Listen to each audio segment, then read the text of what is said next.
Getting back to the Tshuva of the Rashba, I want to focus on the relevant issue to this and just push to the side until I get this point across. Push aside the issue of the forgetting of the Halakha Moshe Sinai. I'm not trying to avoid it. I just want to get the main idea I want to get across with this at first, and then we can figure out if we can spend some time speculating about how the Gemara could tolerate such a havamina. Fair enough? No. The Rashba has in one of his categories, he has what's called Minhag Nevi'im. And the example of Minhag Nevi'im is a Rava. All right. But you have to go historically into the Gemara. You got to go in the order how the Gemara derives this. So there's two ideas of a Rava, halakhically speaking. There's the idea we know today, which is our Minhag. And then if I asked you, what's the rationale for the Minhag today, what would you say? Late night? Late night? Coffee? All right. So that's an important thing. Avram Shlomo, keep that in mind. Okay. The reason for the Arava today will be for what purpose? Zecher l'korban. Zecher, not korban. Korban. L'mikdash. Zecher l'mikdash. Give me another example of Zecher l'mikdash. What's another example? Another example that will be very relevant to understand the Svara is lulav. When is lulav chai midaraisa? First day. Technically speaking, after that's over, is there any idea whatsoever of? No. So why do we do netilas lulav? Zecher l'mikdash. Okay. Zecher l'mikdash. Not zecher l'rabbanan. Zecher l'mikdash. All right. So okay, keep that in mind. Okay. So now, what does the Gemara say? The Gemara says Arava. Is a machlokes. Is it Yesod Nevi'im or is it Minhag Nevi'im? Now, in the first version of Yesod Nevi'im, what's the Gemara telling us? In the first version of Yesod Nevi'im, it was the actual takana. All right. Because what does it sound like? It sounds like it was a takana that was made by Nevi'im. Okay. In the first version of this. Okay. What's the problem with that? If we take it literally. I don't think the Gemara remember. I think we. Well, it does because of the Havamina. No, Havamina is you didn't get the facts down. The one that based the one that based the Mikdash is Halakha Moshe Sinai. So now the first way of learning the the first way of learning the Machlokas is what? Is that in the Rava the Mikdash? We don't know anything about a Rava today. We know a Rava based the Mikdash. So in the Rava based the Mikdash, the Machlokas was that Yesod Nevi'im or Minhag Nevi'im. Now how could it be Minhag Nevi'im? Forget Yesod. How could it be Minhag? It had to be based on the assumption that what? That there was some forgetting that took place, which clearly now the Gemara rejects that. The Gemara rejects that possibility. No, that was why the hell would there ever be a minhag? This is why you wouldn't even forget the issue of minhag. That's troubling in of itself. But you're not going to get past Yesod because you can't have a navi come in. It's very problematic to have a navi come in and reintroduce something. If it's Minhag Nevi'im, so that proves that it was forgotten. So forget Minhag Nevi'im. If it's Yesod Nevi'im, what does Yesod Nevi'im must mean? It must mean that because they were Nevi'im and they also were Misakne Takanos Yisrael. The Gemara's main point is, what's its main focus? Its main focus is on your machlokes about the Arava that we do today. So forget the Arava that based on Mikdash. The Arava we do today is because of Zecher Mikdash. And what's the machlokes? Is it Yesod Nevi'im, which means what? No, come on, it's not talking. It's Takana, or is it Minhag Nevi'im, which means what? So what does that mean? Yeah, that's a word. Again, why do we do Arava today? Zecher Mikdash. It's Dorbanan. And the Havamina. No, we're the Maskana now. Forget the Havamina. Just deal with the Maskana. You do Zecher now? Correct. So what I want to know is, what's a Machlokas, Yesod Nevi'im versus Minhag Nevi'im? And what is the idea of a Minhag Navi? And again, listen to the Lashon of the Ritva. The Ritva says, he says, why does he say that? He says, Shelo yistu v'lo tiknu b'zeh klum. Okay? Elo shenagu kain. All right? V'nagu am kumosam me'aleim. They didn't make by the Minhag Nevi'im. There's no takana. They didn't do any of this stuff. So what's the factual definition of Minhag Nevi'im? I want to know what's the conceptual idea of a Minhag Nevi'im versus, let's say, Minhag Talmid Chacham. Well, that would be the Machlokas. This Machlokas reeks of Mitzias. Yeah, but we know it can't be. That's why it's cool. In other words, why not make it a takana? Why wouldn't they make this a takana? This seems like a very noble takana, no? Zecher Mikdash. It's Navuah. First half I agree with. There's something about their role as a Navi, right, when it comes to Minhag, that makes them different than a Chacham. Okay. But I'm not saying they're not operating through Nevuah. Did you say Nevuah involved in getting this knowledge that you No. Remember, the Rambam says that you could be a Navi your whole life and never get Nevuah. Navi's a state. Navi means that what a Navi means. The philosophers held that, as he puts it, that it's a bi-directional system. But how does anyone know? But you may not. But the Navi naturally hits a certain level where it's like there's no other way to describe it other than a metaphysical conduit, a one-way conduit opens up, and it could be that God chooses to to go south, right. But there's nothing that necessitates such a thing.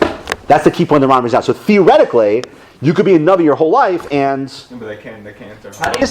in this situation, what would stop? Forget the word Nevi'im for now. Just call them Rabbanan. Okay? No, Why would right No, there. no, no. you gotta trust me in this one? Why would Rabbanan, right, not want this to be a takana? Why not? It's a beautiful takana. Why would they not want to be the gun? Yeah. It's not that they would want it, it's superfluous. How is it superfluous? Oh no, but you're close. There is. You got the no. It's not because when you have that's a mistake. I mean, what was your question then? What I want to know is what's machlokas yisod versus minhag. Oh, that's Machlokas? No. In other words, why wouldn't they make it into a takana? Why didn't they make it a takana sarava? It's superfluous. Hold on. In other words, what would be? You have to isolate what it. You have to isolate what it would be that would tell them not to go ahead and make such a takana. So why not? So we already have an idea of zeichel mikdash. By what? There's a reason why I kept saying that before. Oh, but the Rava part we would have. In this area. Okay, I got Machlokas down if you want that. I want to know here. What's the machlokas yisod versus minhag?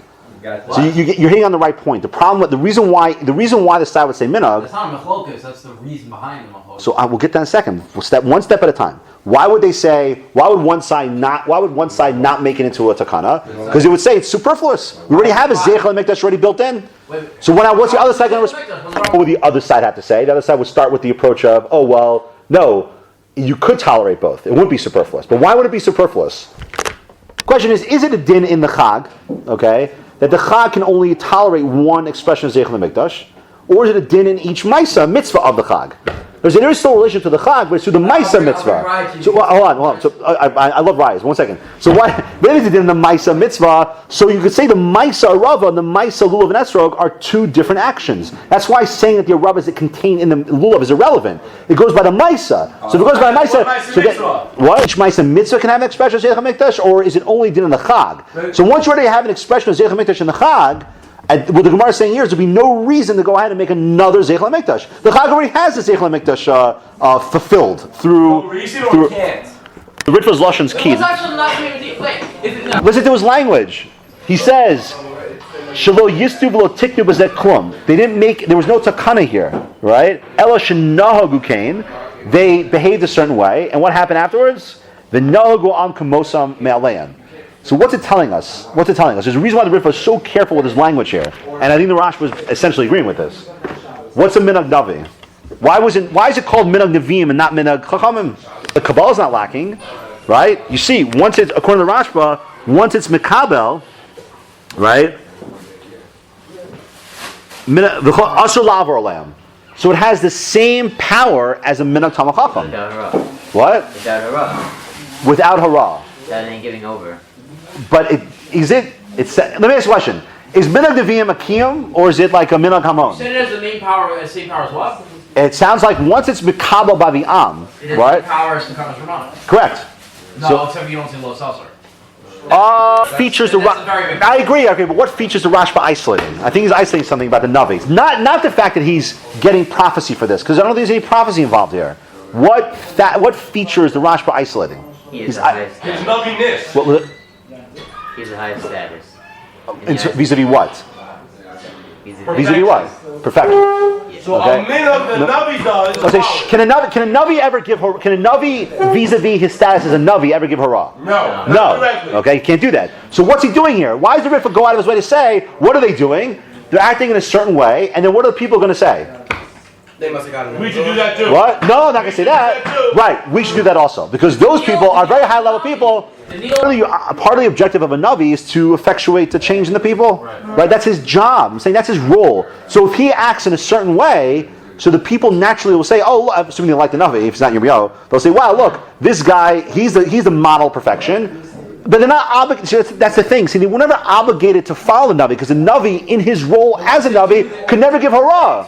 Normally, by the Am, what happens by the Am? They cut, like, let's say Minhag, let's say a Tipasam Kardal. So that they came up on their own insight. They came up with that point. Conceptually, can tell the difference. Practically, there's no not. Not only is you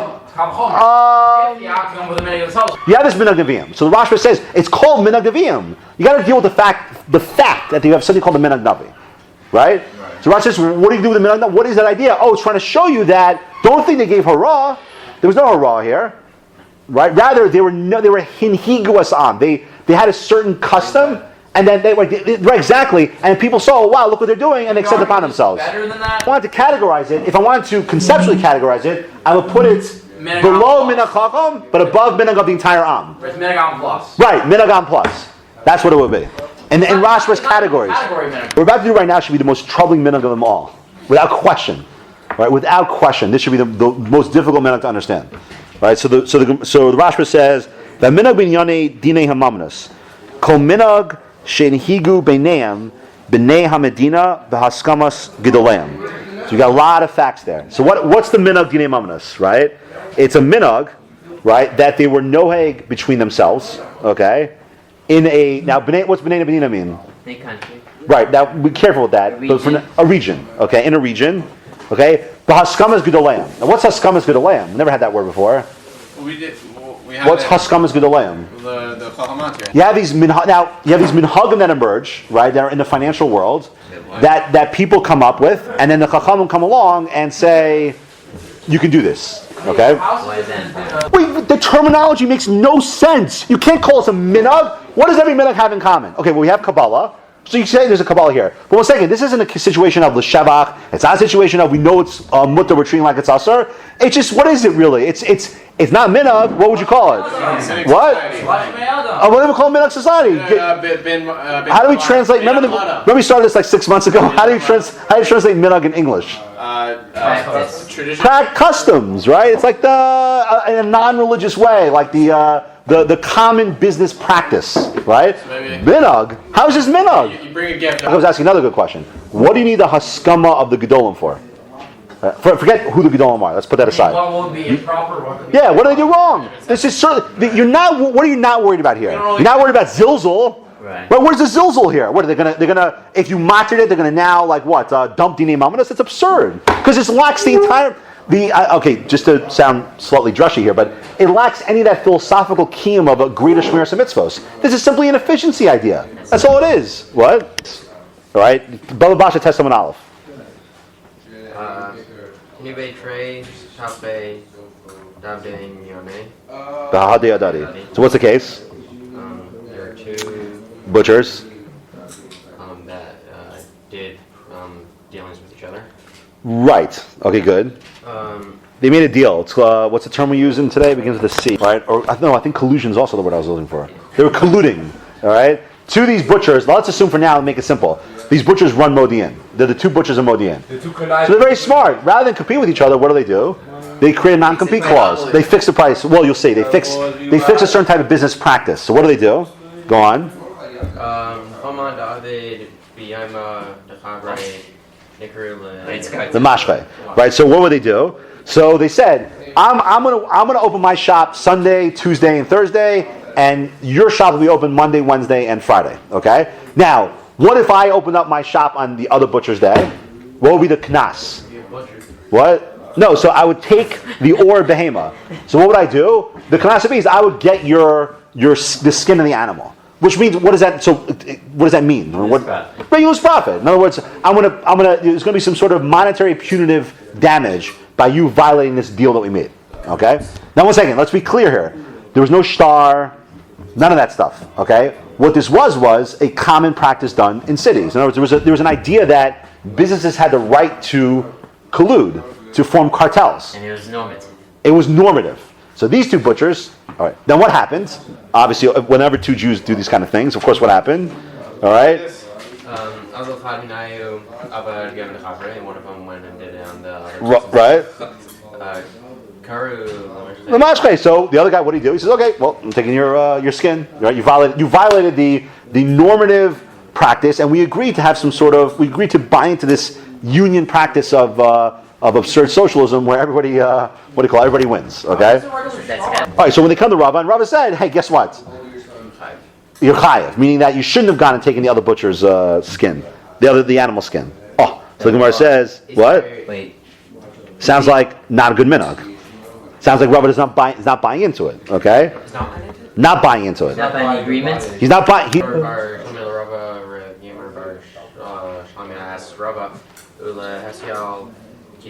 Stop. But 1 second. What's ula hasial kitzasam? What does that mean?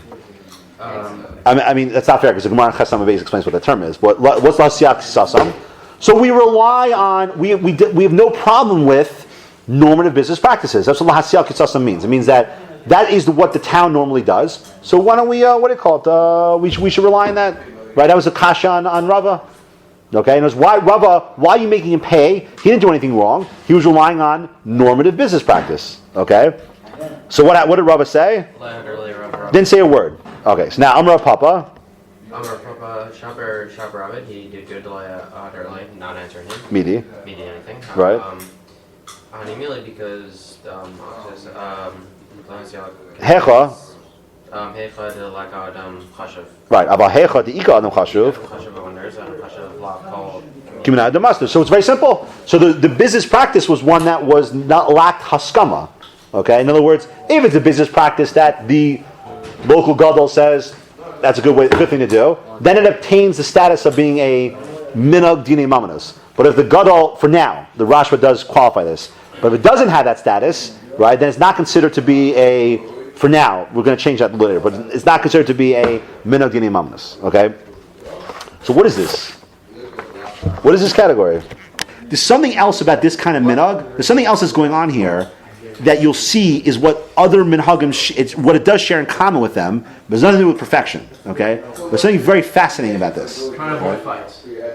But I mean, our overall idea of minhag is always related to shmiras and mitzvos. Right. That's always what's related to shevach and Israel. How is it shmiras and mitzvos? Let me ask you a question. Let me ask you a question. Okay, is the practice of the butchers today? Okay, is that a relevant practice? What do you mean? No. Back in the time, when did this happen by the butchers? 1820. When did this happen by the butchers? In those days. In those days, okay. So prior to the butcher example, all right, was there such a minhag? No, obviously not. Was there a minhag like this before the butchers came along? No. Right. What do all these dinei mamanos minhagim have in common? They come around with necessity. They come about via necessity. All right. All these minhag dinei mamanos are okay. Well, I live in Iraq. In Iraq, what do? They do ABC, right? So now, what does halacha do? Halacha says, they do ABC. So now we're going to make that into. I'm not explaining yet. Just getting one step. Now they make it into minhag. Okay, so it's always out of necessity. All these dinei mamanos minhagim are always reactive. Every other minhag, before we got to this one, every other minhag has one thing in common, which is that. What? Yeah, but in their you're right. But in their greater expression of shmiras and mitzvos, you also see at the same time that they're always latched onto a specific ma'isa. Like let's say mafresh orez, okay, mafresh challah from orez dough. So that's related to what? Challah, right? Every minute, Isser Malacha on Erev Pesach, right? It's always related to. It's always because you see came to Malacha after Chatzos. So they extend it further. Every minhag is always tied to a specific ma'isa. How do you know that wasn't reactive though? Maybe. I'm not saying it's not reactive. I'm not going to. Keep that reactive point in mind. Okay, they are reactive, but I'm saying, but here, you wouldn't tell me if a guy says that these butchers make a deal, right? Fine, you're right. They'll prevent gzela from taking place, but that's not what they're making the deal for. They're not making a deal to prevent them being over gazela. That's a consequence of whether they accept it or not. Making the minhag stuff because of that. No, that's not why they're making the minhag. Why are they making the? They go into let's say Baghdad, and in Baghdad the common business Jews move into Baghdad. Now the common business practice in Baghdad is collusion. All right, so these guys come along and say, listen, we want to join this minhag, this normative business practice. But involved in that is you could if the haskam isn't recognized. The Chacham have to vet the normative business practice that the Jews want to accept upon themselves to make sure that it's okay. They have to test it out. They have to make sure it's okay. All right, that's the idea of the haskama. What I'm saying though is that the thing itself, okay, the very idea itself of what they want to do is in no way, shape, or form, right, attached back to a specific Misa. Right. It's simply that, let's give like a more common. Just wait a second. Give like a normal common example. Let's say when we want to close a deal, halacha has a system for closing deals, right? What does halacha say? How do we make a deal? Like a shtar, you sign on it. So now it turns out in the country I live in, they like to do handshakes at the end. So now what's amazing is that halacha is coming along and saying what? That's what you guys have to understand. We're taking that practice, which in and of itself has no halachic benefit whatsoever, because it's gayish, whatever, and we're taking it and Doing what with it? Codifying. Incorporating it into the halachic system. But that's very dangerous, though. Right? So what is it? What's unique about Dinei Mamonos? And we'll get back to the reactive point in a second. What are we saying about Dinei Mamonos? But yeah. Okay. I must say by Choshen Mishpat, I mean, it's a unique thing in halacha. The Choshen, built into the very idea of Choshen Mishpat, is elasticity. In other words, you can't say about Orach Chaim. Orach Chaim would never say, you can't say, oh, well, listen, there's a common, I mean, obviously, this is Pasha, there's a common religious practice in Baghdad of X. Oh, and we're going to now take that common practice and make it the minhag. You can't do that. Orach Chaim is a fixed system. But built into the system of Choshen Mishpat is the notion of elasticity. Business practices requires bending, allowing the system to incorporate normative business practices, or else business would never evolve. What? Let's get to the main point, though. Okay, but what is this phenomenon? What is this phenomenon? Every minhag has this in common. What's the word you used before? Civil. No. What's the word you used before? Because in the R. Reactive. See, that's the theme. That's the first theme I want to bring out here. Okay, and you're going to see later on that it comes up again and again. Minhagim are amazing things in halacha. The Rambam is going to bring this out. I'm just going to give you a little crumb. Reactive, you'd say? Of course it is. What's Zeichel Mikdash reactive to? The destruction of the Mikdash. What do you mean? Of course it's reactive. Minhagim are a system. This is one of those theme. Minhagim is a system. No, but the point that it was kover for now. Gvulin only exists because of Mikdash. Once the Mikdash is destroyed, there is no idea of Gvulin anymore. I'm saying that, but at the time of Gvulin, they still held it as minhag. So how is that reactive? No. It's talking about today. What I'm saying is that minhag always is a reaction to a certain phenomenon. It's not like what? It's not like what? It's not like a siyag. A siyag's not reaction. A siyag is the Rabbanan sit down and say, you know what? We see the system working in a certain way, like let's say Doraisa, and now we're going to say, let me just give you a practical example, okay? When a Chacham will come along and say, you can't ride a horse on Shabbos, okay? They're not saying that, oh, well, listen, in our society, that could be X, but in the future society, it's not a problem. They're saying, this is the organic, natural extension of the Doraisa. Not Baltosa, but the natural extension of it. But minhag is that in this time, for right now, right? This makes sense. They never would have thought of it before. The Chachamim did not think of this before. It's a reactionary phenomenon. It reacts to it. Okay? By normal siyag, the Chachamim analyze the system. They analyze the system and they say, no, in the system itself, we see this as a natural extension of it. It's nothing to do with where society's at, etc. So riding with Shabbos was built into the very thing itself. Buy that, bro. Come on, get that. No, you gotta protect my thing. You're not getting the point. In other words, there's an idea of protecting the system itself. That's a siyag, right? They're there to protect the doraisa. A siyag means you're building a fence around the doraisa. But one second. But minhag doesn't seem to be that way. Minhag and other minhag are reactionary. They're always there. Like, and I'll give you another example. Okay, let's take Purim. What's Purim? Purim is a situation came about, and now they react to that situation. They couldn't think about Purim in the times of Sanhedrin, and in the conceptual Sanhedrin world. Wait, Purim is the Takana? Who says it's Takana? No, I'm saying this is the Takana. Holy Show is Takana. Wait a second, hold on. Just wait. You'll see that's Machokas Rashba and the Rambam. That's Machokas Rashba and the Rambam. I'm saying right now, no, don't use the word Takana. Okay? You never change siyag. It would seem at this point that I'm just saying the way it was set up. Siyag isn't that, okay, well, one second. We see a certain problem or we see a way to better the system. It's not a reaction to a phenomenon. Rather, it is the natural organic extension of the deraisa itself. Whereas by Takana and Minhag don't work the way. Minhag, like that's why Dinei Mamonos says, that's why he loves that example. Dinei Mamonos says, okay, well, one second. Business practices have to work a certain way. So we're allowed, the idea of collusion was an idea that Chazal thought of. In Baghdad, they do collusion. In another city, they don't do collusion. But you see, it's allowed every city that comes along, or whatever social environment you want to argue, it's the reaction to a certain practice that allows it to be incorporated in the halachic system. That's a different idea than siyag. In the very formulation itself, the formulations are different, but the way the am relates to them is exactly the same. People are like, I can't. In the action itself, okay, it's a definitive that could lead to something else in that action, okay. But let's say the mafresh orez, what do you call rice dough? It's not built into the thing. They came along and said, you know what? We think this is a better thing to do. Right? But it's not built into mafresh chal that it could lead to X. I mean, it's not on the thing itself. We'll get to the definitive more. I want to make it more definitive. But I'm saying, let's take mafresh chal. Mafresh orez is that we say to ourselves that we think we could do better by doing this. As opposed Right? to the Takana Shabena Gershom. Okay? As another, just one other example. Takana Shabena Gershom. What's Takana Shabena Gershom? It's a reactive idea. It's that, okay, well, Jews were living X, and then Rabbeinu Gershom comes along and says, you know what? Because of the state of this society, this takana has to come into existence. That was Chazal in the conceptual birth of the Rabbanans. There was no idea that Chazal sat around and said, in 1,000 years there's going to be a problem. No, they said that they would never. There's something in polygamy that's a problem. There's something in polygamy in relation to the people right now. Exactly. Okay. So that's why takana and minhag. We'll get to the differences later. Okay, but takana and minhag are reactions. Give me another proof. Another example. Give me another proof of why. I did, but because give me another example of how the derivation of a Durabanan is different than, let's say, derivation of takana / minhag. What methodology do they use to ensure? Exactly. You'll never stray because they're always using the Yud Gimel Midos. They're not just, whereas you'll see takana and minhag are Ian. It's basically using pure svara. It's, so to speak, the methodology. What I want to make clear is that when God gave it's not Boba Shemaim.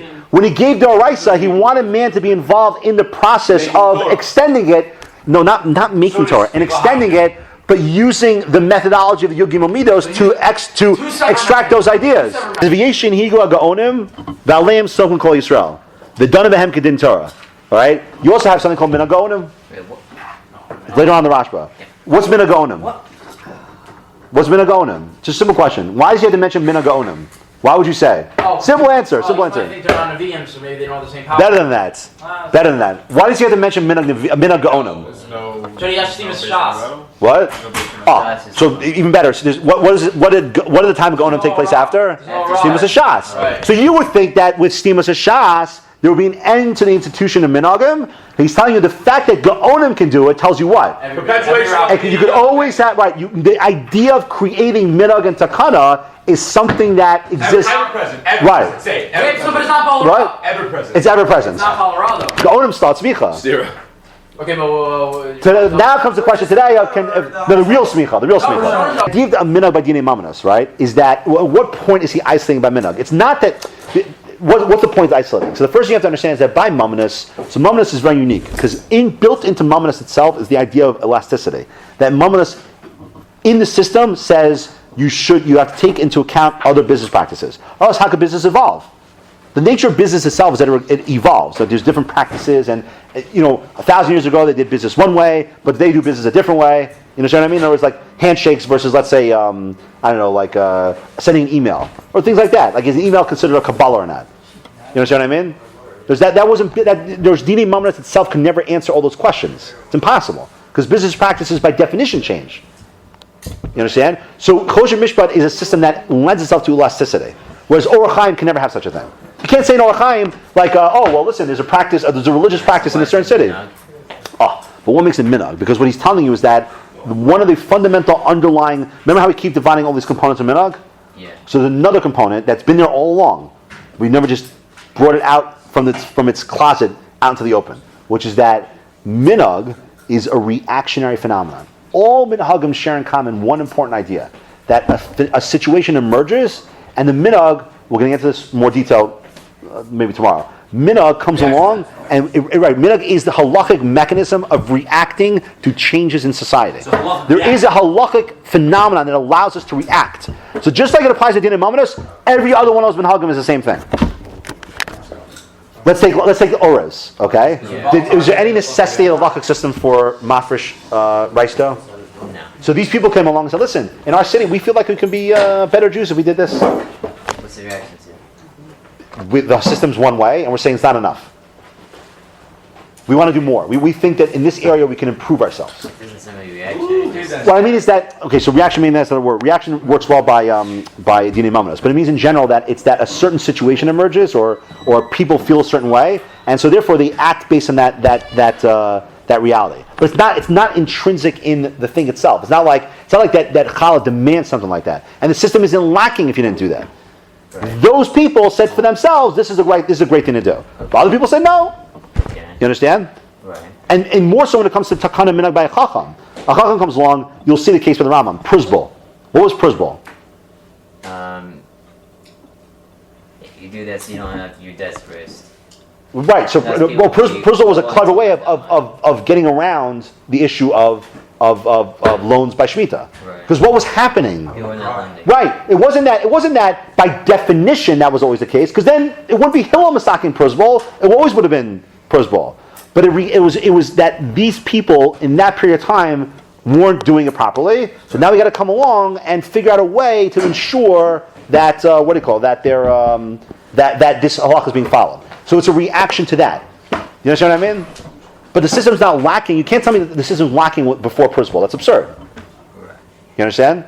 Yeah. But the idea of not riding a horse on Shabbos was always there.